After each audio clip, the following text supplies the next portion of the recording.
Wala kang oven? Wala ka ring hand mixer para makagawa ka ng tinapay?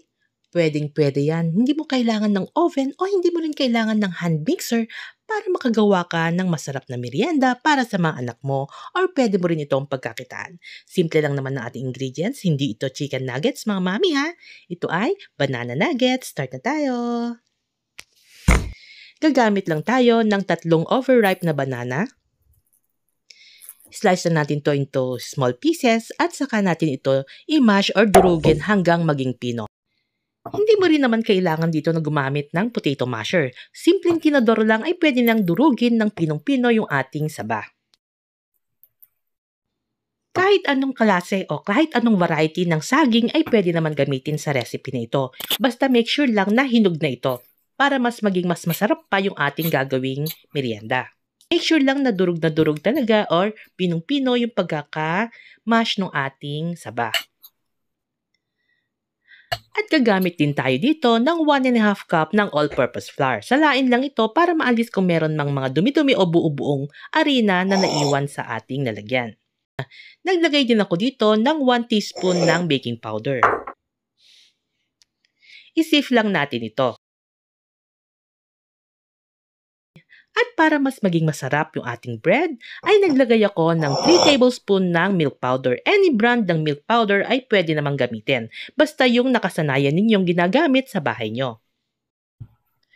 Magamit din tayo dito ng 1/4 cup ng tubig. Unti-unti lang yung paglalagay ng tubig para matansya mo yung consistency ng ating harina. At gumamit din ako dito ng 1 tablespoon ng cooking oil. Pwede kang gumamit ng melted butter para mas malinamnam.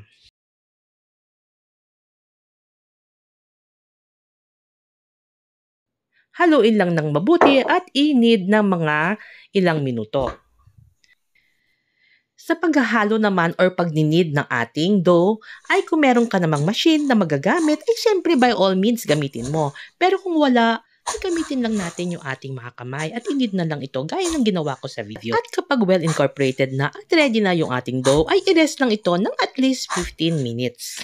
At syempre sa ating filling, gagamit tayo ng kahit na anong cheese na available sa bahay nyo. Dalawang klase ng cheese ang ginamit ko dito, mozzarella at cheddar cheese. Lagyan natin ng konting mantika yung ating mga kamay at lagyan din natin yung ating measuring spoon na gagamitin para hindi magdikit yung ating dough. Mag-measure lang tayo ng 1½ tablespoon. Depende sa laki na gusto mo. Pwede ring 2 teaspoon kung gusto mo ng mas maliit. Gumamit ako dito ng baking paper para mas madali kong ma-shape at ma-seal yung edges ng ating mga nuggets. Sundan mo lang yung ginawa ko sa video, mga mams ha. Pero kung wala kayong baking paper, pwede kang gumamit ng malinis na plastic or kahit cling wrap. Kung wala ka rin namang plastic or wala ka rin cling wrap, ay i-brush mo na lang ng oil yung iyong tray na gagamitin at ganun din yung rolling pin para hindi lang magdikit yung dough. At sa pag-fold naman, ay para lang akong gumagawa ng lumpia. Pero dahil nuggets yung ginawa natin, ay mas malapad yung keso na ginamit natin. Kaya susundan mo lang din yung shape ng cheese na gagamitin mo. Hindi lang pala nuggets ang pwede mong magawa sa recipe na ito ha. Pwede ka rin gumawa ng roll or banana roll. Make sure lang na liliitan mo lang ng konti yung cheese na gagamitin mo.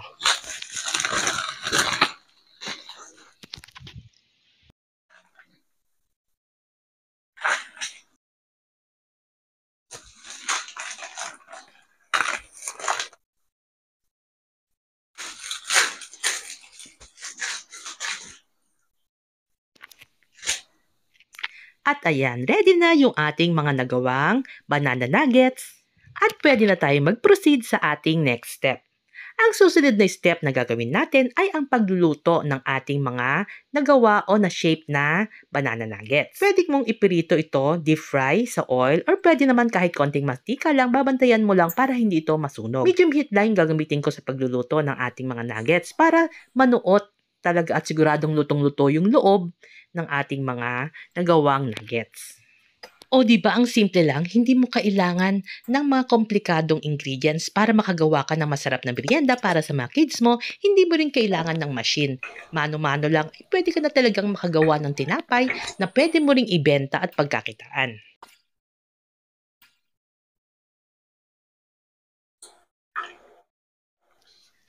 para mas pasarapin pa at mas maging patok ito para sa ating mga anak, ay lalagyan natin ito ng mixture ng milk powder at sugar. I-dip lang natin yung ating mga napiritong banana nuggets, i-roll natin ito hanggang makoat ang labas at pwede mo na itong iserve. Masarap itong merienda, pwedeng pagkakitaan, at pwede mo rin itong gawing baon, pambaon na snack na ating mga kids na mapapasok sa school. Simpleng merienda, hindi mo kailangan ng mga kung ano-ano pang mga sangkap. Madaling hanapin, meron ito sa supermarkets, meron din sa palengke. Kaya naman mga mamis, ano pang hinihintay mo? Gawin mo na. Happy cooking, happy eating, and enjoy!